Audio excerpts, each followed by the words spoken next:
guys. Week 2, day 2 of the FITNEST programming. Today is the upper body focus. So we're gonna, same structure as always, a little bit of stretching, dynamic warm up, strength, and then getting that heart rate up, getting a little bit of a sweat in today.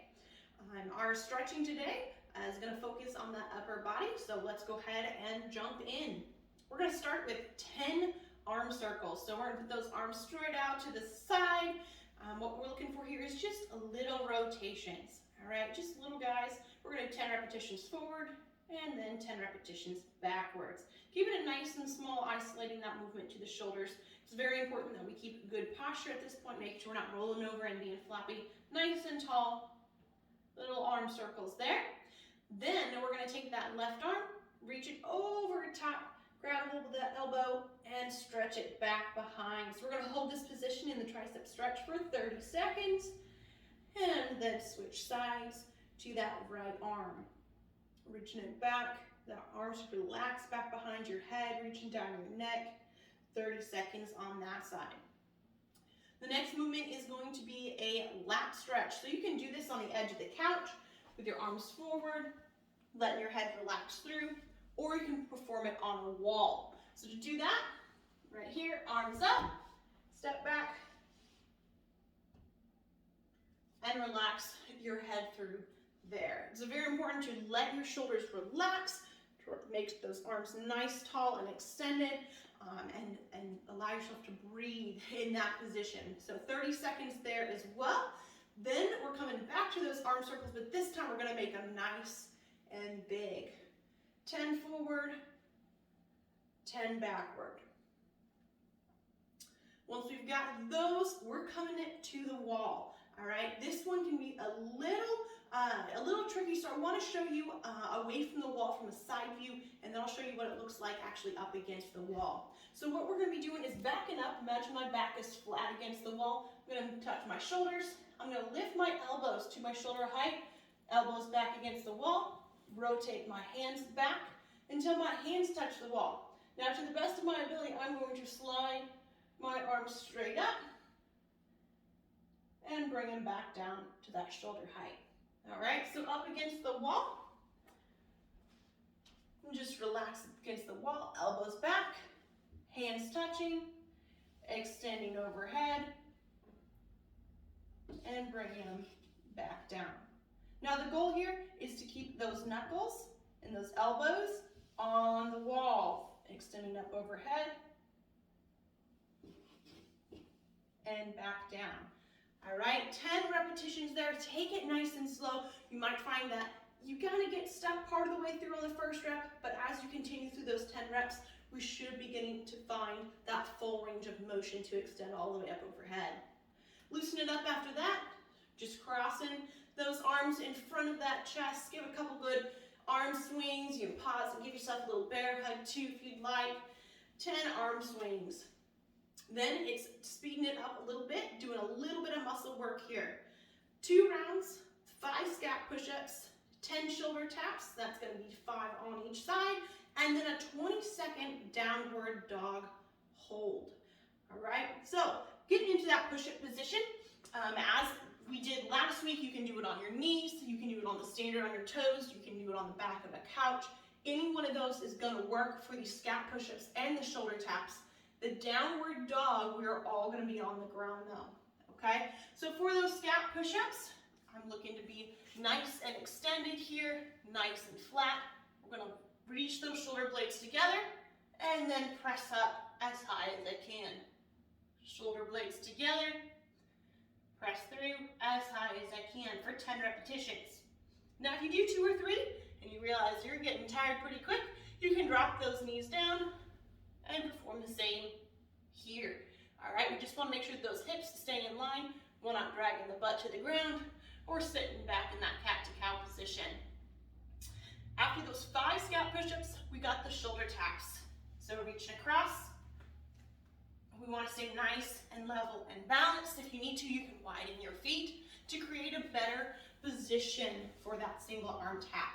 Again, we can do both of those from the back of the couch, doing the scap push-ups and the shoulder taps Right here, staying nice and long all the way through. For the downward dog, everyone's gonna start nice and tall. We're gonna walk out.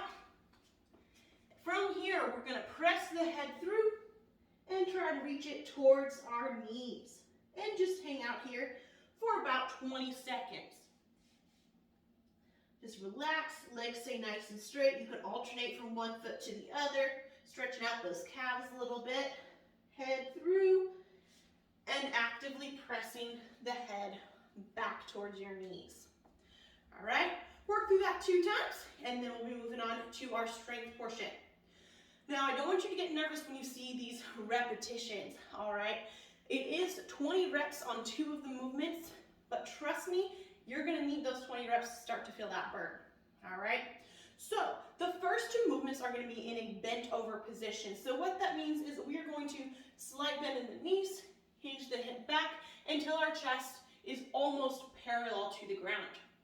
For the eye raises, we're gonna bring our thumbs forward, hands hanging in front of those knees, and we're going to lift and relax. Lifting straight in front and relaxing. 20 reps there. You can stand up, shake it off if you need to. Returning to that hinge position, knees bent, hips backwards. Thumbs are going to be forward again, but this time for those T raises, we're going to extend out to the side. Keeping that head neutral, staring at the ground, arms are lifting out to the side. Now we want to make sure we're squeezing those shoulder blades back in together as we extend those arms out to the sides every repetition. After that, shake it off. We're going to be doing 5 push-ups. Once again, do it from the back of the couch if needed, from your knees, or conventional on your toes and hands. All right, looking for that nice tight body line, all the way down, all the way up. Same with those knees. All right, keeping those hips in line, all the way down, all the way up. After those push-ups, we're going to be doing some Superman. So we are going to be coming to the ground for this next piece.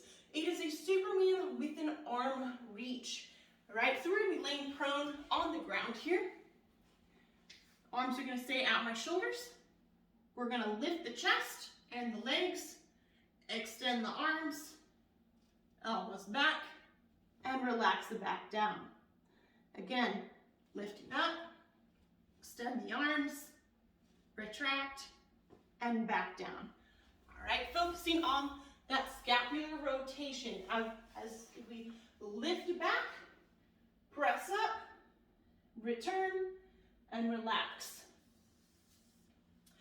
After those Supermans, we're going to use a little bit of space. Whether you have an armrest on a couch you can use, if you've got a chair, if you've got a desk or a table nearby that you can use, we're going to utilize that to do 5 tricep dips. Now, if we are unable to or do not have a piece of furniture that we feel comfortable putting some body weight on, we are just going to hold that in a reverse plank position. So hands are going to be down, fingertips forward, holding right here in that plank position. If we do have something we can use, for example, I've got this nifty chair here, I'm going to slide it forward. I'm going to set up with my hands just underneath my hips. All right, fingertips are going to hang off the edge. I'm going to scoot my feet forward until my butt is just off the chair. From here, bending at the elbows, lowering the body to about parallel, and extending back up. Now, the straighter our legs are, the more difficult it is going to be. So, down and up. That's too challenging. Bring those feet in a little bit, and those are going to take a little bit more of the pressure off of your hands. We're looking to perform 3 rounds of this all the way through, top to bottom. Bend over eyes, bend over T's, the push-ups, the Superman with the reach, and then lastly the tricep dips. Once you finish that 3rd round, take a sip of water, grab your towel, and get set for the conditioning piece.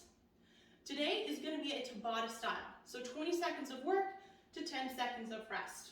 You're going to perform one movement 6 times in a row. So, for example, 20 seconds of mountain climbers, 10 seconds of rest. 20 seconds of mountain climbers, 10 seconds of rest. Continue that until you have 6 rounds or 3 minutes completed on that activity. Then, once you complete all 6 on one, you move on to the second. So we've got hand release push-ups, then jumping jacks, then shoulder taps, all right? Pick the level that is gonna be best for you that you can consistently work for all 20 seconds, all 6 rounds. Be aware that 6 rounds, regardless of what you choose to start with, should be challenging. So for the mountain climbers, we can start on a bench or a chair or couch. 20 seconds, that timer goes off. We're gonna be bringing one knee up at a time, reaching it towards those elbows. If we're gonna be on the ground today, same thing, starting in that plank position, one elbow up, alternating back and forth, keeping that nice tight plank line. The hand release push-up is similar to the conventional, except that we're going to be pausing at the bottom. So if I go into my traditional plank position, extend through, come down, I'm going to relax here, lift my hands off the ground, not touching anymore, put them back, recreate that nice tight line through my body, and press straight up. We can do this from our knees as well. Down, lift our hands, back up. Now, if we're going to be on a couch, armrest, whatever it might be today, instead of lifting our hands, we're going to come down and hold for 2 seconds. 1, 2, and press back up. All right, it's not going to be comfortable to lean your chest on the edge or something like that, so we're going to hold it there for 2, and then extend back up. Jumping jacks, oldie but a goodie. Again, hopping up, extending those arms all the way overhead. Want to get that nice touch overhead if we can. If we need to slow that down, or for impact reasons, we can do that side step and touch, all right? Lastly, we've got those shoulder taps again. So same as we did in our warm-up, on the couch, on the floor, alternating back and forth. You guys are really going to start to feel that shoulder burn in this last movement, and that's okay. If we need to drop to our knees or transition to the back of the couch, that's okay. I just want to make sure you're moving for that full 20 seconds for all 6 rounds. If we've got to scale it back 1 round, totally fine. If we're going to start scaled back on a couch, that's okay, as long as we can move for those full sets every single time. All right? Awesome. Well, I hope you guys enjoy this one. You guys are going to get a nice shoulder pump from this. Let me know if there's any feedback. I'm here for you guys. Let's keep kicking butt.